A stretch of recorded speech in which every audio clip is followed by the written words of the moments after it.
Morning student. ये video virgin मेरी higher secondary school Ujjain द्वारा प्रेषित है। बच्चों, आज मैं आपको पाठ 20 गांव और शहर पढ़ाने जा रही हूँ। बच्चों, इसमें वार्तालाप विधा है, मतलब वार्तालाप हो रही है शहर के लोगों और गांव के लोगों के बीच। तो गांव के कुछ लोग चौपाल पर बैठ कर के, मतलब गांव के बीचों बीच इकट्ठा होकर के गांव के बारे में बातचीत कर रहे हैं। नारायणपुर गांव की चौपाल पर बैठे लोग आपस में बातचीत कर रहे हैं। राजधर मुखिया बता रहे हैं कि गांव में पक्की सड़क बनने वाली है। इतने में कोट पैंट चश्मा पहने वहां एक शहरी आदमी आ जाता है, जो मुखिया जी से बात करने लगता है। अपने मित्र के बारे में पूछा कि विश्वेश्वर दयाल जी कहाँ रहते हैं। मुखिया जी ने पहले तो उनसे नमस्कार किया और बाद में उनकी बात का उत्तर दिया। शहरी बाबू पहली बार गांव आए थे। उन्हें गांव का रहन सहन, वातावरण कुछ अजीब सा लगा। गांव के कच्चे पक्के मकान, खेत खलिहान देखकर बातों ही बातों में अपने शहर की तारीफ करने लगे। उनकी बातें सुनकर मुखिया जी से रहा नहीं गया और वो अपने गांव की बड़ाई करने लगे।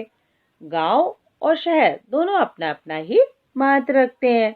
मुखिया जी भी इस तरह से बात करने लग गए कि दोनों का अपना अपना ही महत्व है। फिर देखिए क्या बात करते हैं वो।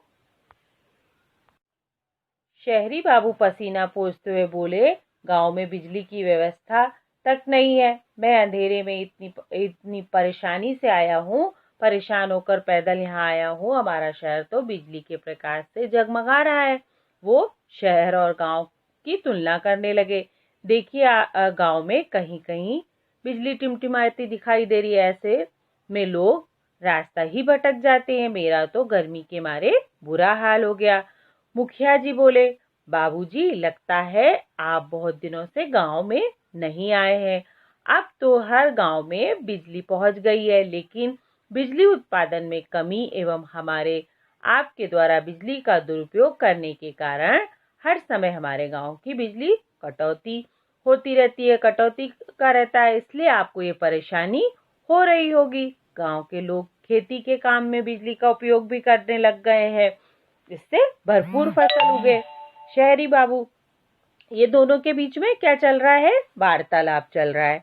ये तो ठीक है मुखिया जी, पर आगमन के साधन भी तो हमारे शहर जैसे नहीं है।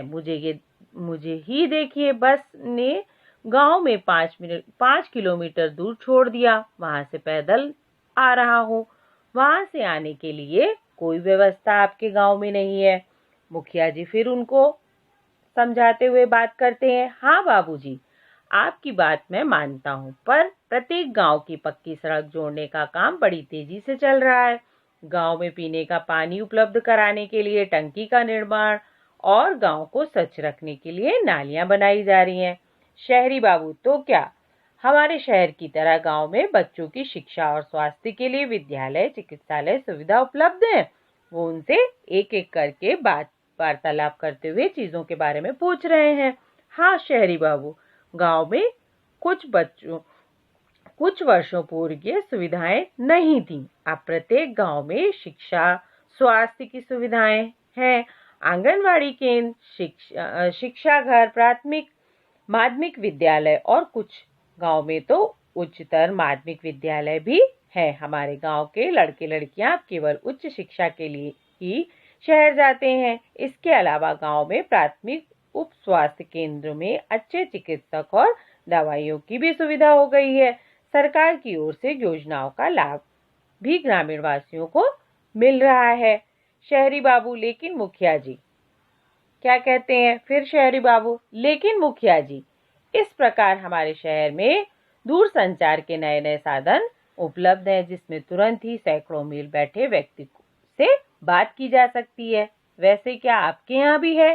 तो मुखिया जी कहते हैं, हाँ हाँ बाबूजी, हमारे गांव में भी ये सुविधाएं हैं। लीजिए, क्या आपको कहीं बात करनी है? अब शहरी बाबू क्या बोलते हैं, नहीं नहीं मुखिया जी, बाबू आप तो हमारी शालाओं में हेड स्टार्ट नाम से योजना संचालित है, जिसके माध्यम से बच्चों को कंप्यूटर शिक्षा का ज्ञान दिया जाता है। शहरी बाबू, हमारे शहर में बहुमंजिला मकान, सड़कों पर चमचमाती गाड़ियां, बाजार में बड़ी बड़ी दुकानें, कारखाने और मनोरंजन के नए नए साधन उपलब्ध हैं।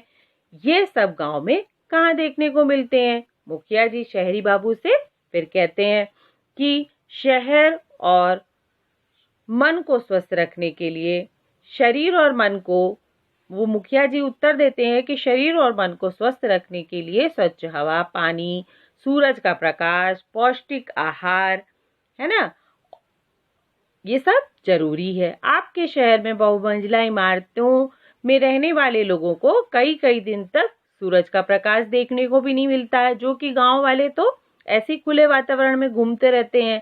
वे लोग धूप और स्वच्छ हवा के लिए तरसते रहते हैं। इसके लिए शहर से उन्हें किसी दूर ऐसी जगह पर तलाशनी पड़ती है जहां से उन्हें ये सब मिल सके।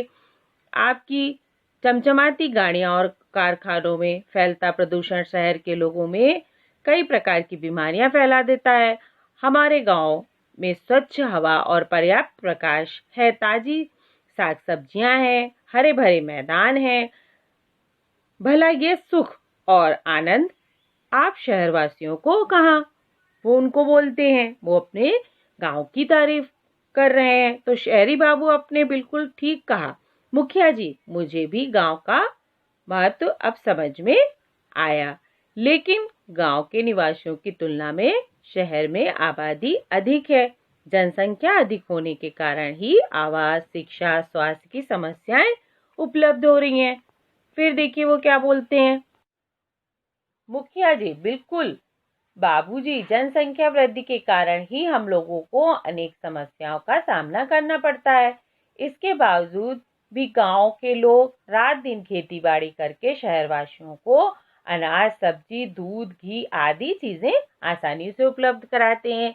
तो फिर शहरी बाबू उत्तर क्या देते हैं कि मुखिया जी, गांव से शहर का और